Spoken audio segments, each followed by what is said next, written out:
সত্যি সত্যি একদিন মৃত্যু যন্ত্রণা আসবে। মানুষের শুধু মৃত্যু হয় না, বরং মৃত্যুর পূর্বে মালাকুল মউত আজরাইল জান কবজ করার আগে একটা মৃত্যুর যন্ত্রণা শুরু হয়। যার শুরু হয় সেই কেবল বুঝে, অন্যরা জানে না, সে উপলব্ধি করে। সাকরাতুল মাউত বলে এটাকে। কি বলে? মৃত্যু যন্ত্রণা। তাফসীরের মধ্যে আছে, এই পৃথিবীর সবচেয়ে বড় ঈমানদারও যদি হয়, তিনি যদি নবীও হয়, তিনি যদি রাসূলও হয়, তিনি যদি সর্বশ্রেষ্ঠ রাসূলও হয়, তারও মৃত্যু যন্ত্রণা হয়। আবার সে যদি সর্বনিকৃষ্ট কাফেরও হয়, তারও মৃত্যু যন্ত্রণা হয়। সাকরাতুল মাউত থেকে কারো মুক্তি নেই। মৃত্যু যন্ত্রণা নবীরও হয়েছে, উম্মতেরও হয়। মৃত্যু যন্ত্রণা খুদ আমাদের নবী সাল্লাল্লাহু আলাইহি সাল্লামেরও হয়েছিল।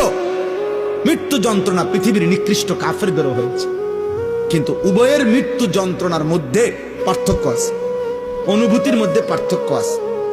সেটা পরে বলতেছি, আগে এই কথাটা প্রথম প্রমাণ বুঝাইতেছি আর কি, যে মৃত্যুর পূর্ব মুহূর্তে সাকরাতুল মাউত, এটার মুখোমুখি হইতে হবে প্রত্যেককে, ঈমানদারকেও নাফরমানকেও।